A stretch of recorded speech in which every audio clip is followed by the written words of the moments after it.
Welcome home, Trevor. You must be tired from your business trip. My husband, Trevor, who had always acted like a tyrant at home, had just returned from a business trip. As soon as he saw me, he twisted his face in disgust. Your face just darkens my mood. Seeing you is so depressing. He then started eating the dinner I had prepared, lounging in the living room. I stood by him like a maid. After finishing his meal, he headed to the bath, flinging his suit at my face as I went to get his change of clothes. Hey, maid! Take this to the cleaners. Yes. I squatted to pick up the suit, feeling crushed by being called a maid. While checking the pocket before sending it for cleaning, my fingers brushed against a piece of paper. Unfolding it, my eyes widened in shock. At that moment, I realized everything. I see how it is. Well, if that's the case, I have my own plan. Soon, he would be begging me, his face pale with fear. My name is Brianna, a 31-year-old working from home as a web designer, married for 2 years. Trevor and I met at a matchmaking party 3 years ago. He is a sales rep at a small company and used to play rugby. His assertive approach initially seemed manly and reliable to me, who had a little experience in love. A year into dating, he proposed, and I accepted, dreaming of a happy family life. I can't wait to start a happy family with you, Brianna. Me neither, Trevor. I'm looking forward to our future. Well, first off, you should quit your job. What? I worked at a big web production company then. I was a lead there and felt fulfilled. I actually want to keep working even after we got married. Of course, you have to quit your job. No way I'm going to support a wife who just slacks off at home. I felt a bit irked by his comment, but I decided to let it go for now and asked, why do I have to quit? If you keep working after we are married, it's like I'm not man enough to support you. It's embarrassing, so just quit your job, okay? He had some rather old-fashioned views about men being men. I never expected him to go this far though. But... Your job can be done from home, right? So just work from home. End of discussion. In the end, I couldn't oppose him and reluctantly left my job. I decided to become a freelance web designer working from home. Honestly, I did miss my old job, but I couldn't stand up to Trevor. Later, he and I rented an apartment and started living together. However, soon after we got married, I was shocked to discover something. Trevor couldn't handle basically any work around the house. We hadn't lived together before getting married. I had been living alone, while he had always lived with his parents, even after starting his career. Maybe that's why he couldn't even do basic things like cooking or using the washing machine. Initially, I thought he would learn in time, but he showed no interest in doing so. He would just dump all the housework on me and spend his time as he pleased, often playing video games. My frustration with him kept growing. One day, I couldn't take it anymore and decided to talk to him. Hey Trevor, could you please start doing a bit more housework? What did you say? He sat up from the couch where he'd been lounging and scrolling through his phone, looking annoyed. I'm saying you need to help out more with the housework, Trevor. Why? He looked genuinely confused, so I replied in surprise. Because we live together. You need to share in the housework. What are you talking about, Brianna? It's always been understood that housework is wife's job. His casual dismissal confused me. Are you being serious? It's normal for both spouses to share housework. I'm working too, you know. But you're just playing around on the computer at home. Calling that a job is an exaggeration. It doesn't matter whether you work outside or not. Housework is a wife's responsibility. That's not right. His dependable and manly nature, which I admired, turned out to be just a facade of a domineering husband. No matter what I said, he wouldn't listen. So I ended up doing all the housework. Time passed, and about a year into our marriage, Trevor started coming home late and being away more often, saying he was busy at work. His attitude at home became increasingly arrogant. One night, when he didn't return home even past 11 p.m., I finished the housework and went to bed early. Then, late at night, he came home and woke me up. Hey, Brianna, wake up. What? What's going on, Trevor? I asked, rubbing my eyes, and he yelled at me. How dare you sleep before your husband comes home? You are supposed to greet me with a smile when I return. But I tried to contact you, but you didn't respond, and I have work tomorrow. No excuses.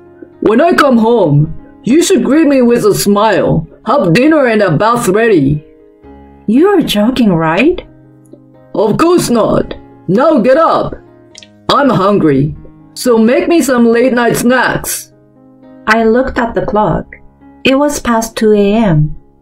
At this hour? Give me a break. Just make the snack. If you don't listen, we might as well get a divorce. Shocked by his mention of divorce, I got up. Nervously, I made the snack as he instructed. He watched it with crossed arms until it was ready, then ate it with satisfaction. After this, I'm going to take a bath, so get my towel and clothes ready. Okay, got it. I felt like a maid. I kept trying to fulfill his demands, even though it was hard. Around that time, my freelance work became busier.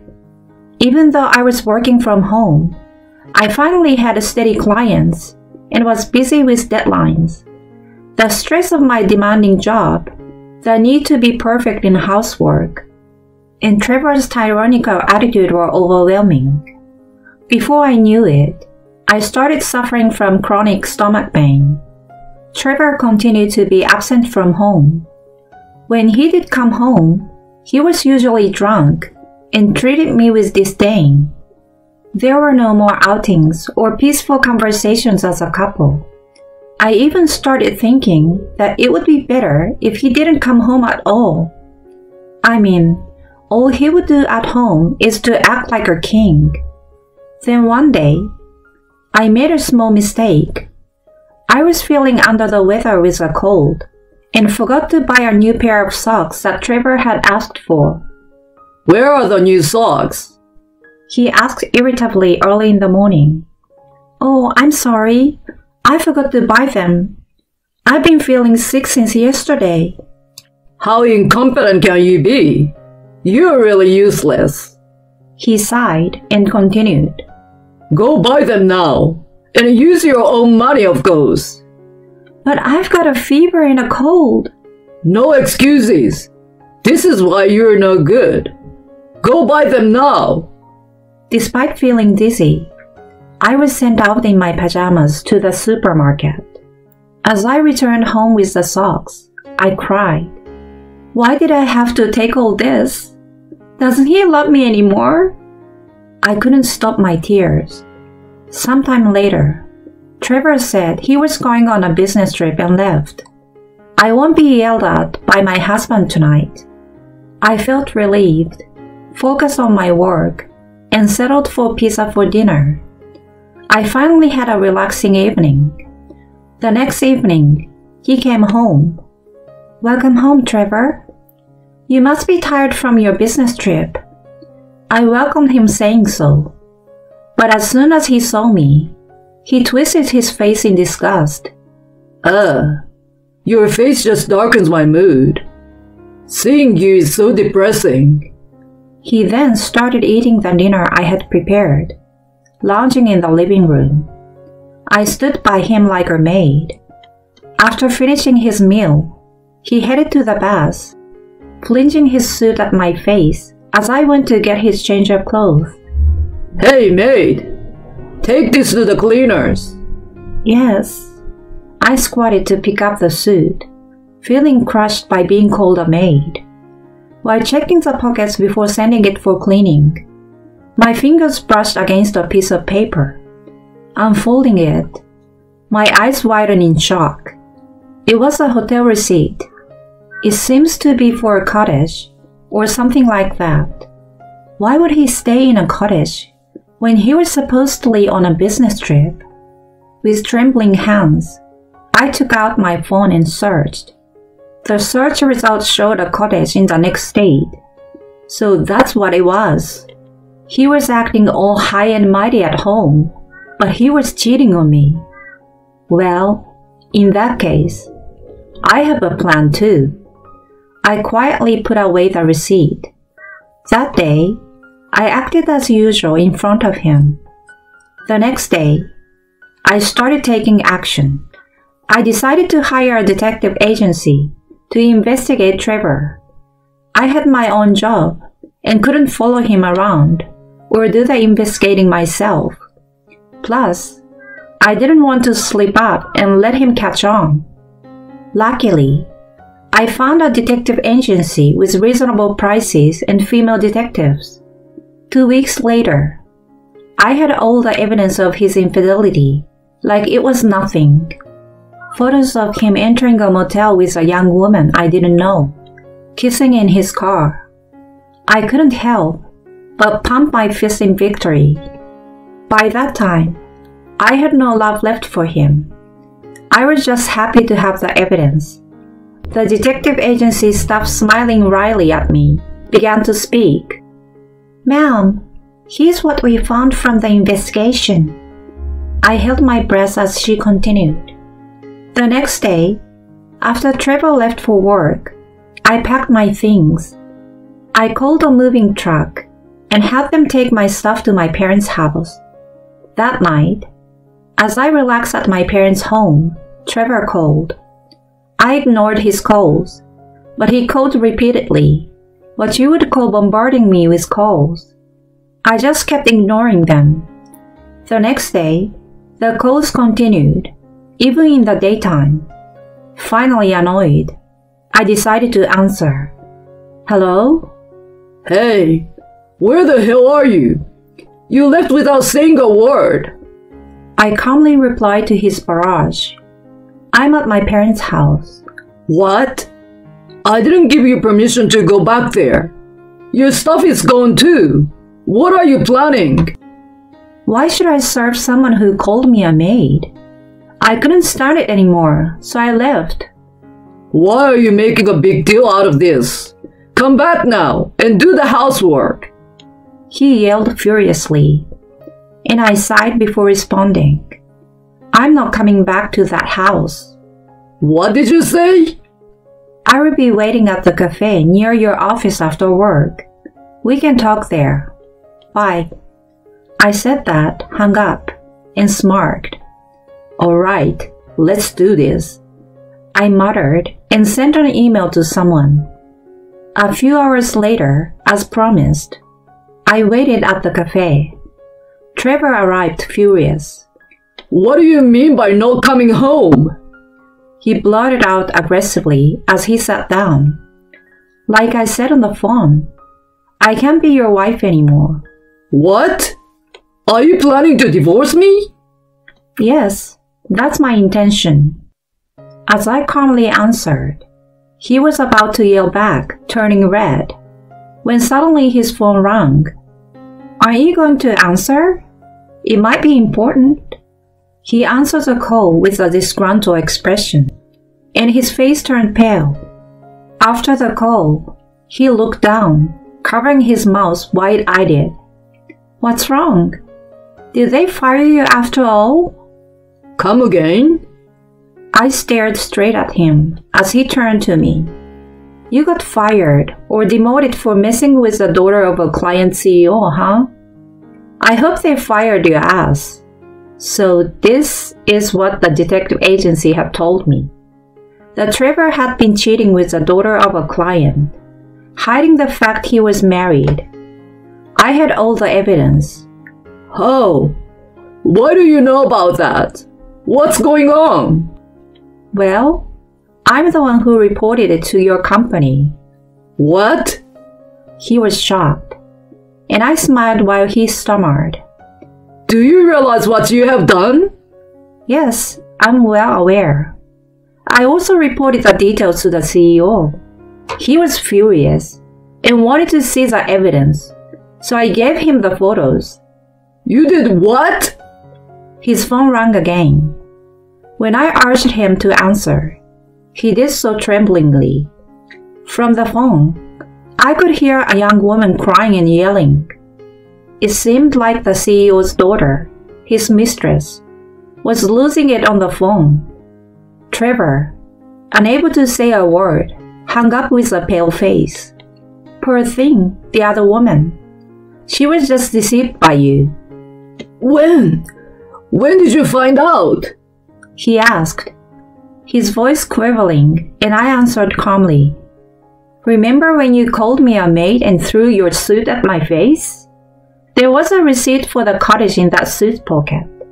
That's why I hired a detective. He was gaping in shock. No, it's not like that. It was just a fling. I never planned to divorce you. Oh, after all that arrogant behavior? I will never forgive you. As I glared at him, he suddenly started pleading. I don't want to get fired. She said she will sue me for compensation. I won't be able to survive. Please, help me. Forgive me, Brianna. At that moment, I splashed the water from my cup onto him. What the hell? This is nothing compared to what I've had to go through. I'm divorcing you, and I will be demanding $35,000 in compensation for your affair. Make sure you pay up, you jerk. Go to hell. He turned ashen and panicked. He was muttering, I don't want a divorce. Please help me. I looked at his pathetic state and regretted ever marrying such a man. Shaking off the clinging Trevor, I left the cafe alone. Later, my divorce from him was finalized. With the help of a lawyer, I received $35,000 in compensation for his infidelity right away. I got half of our assets in the settlement. The CEO, the father of his mistress, was furious and ended business with his company. Trevor really got fired from his job. He was also sued by his mistress and forced to pay her compensation. Because of all this, Trevor ended up living in a rundown apartment, buried in debt, and working like a host day and night. I felt no sympathy for him. He got what he deserved. As for me, I used the alimony to move into a new apartment and live comfortably. My career is thriving, and I'm earning more now than when I was single. It's more than enough to live on my own. From now on, I want to take care of myself and carve out a bright future.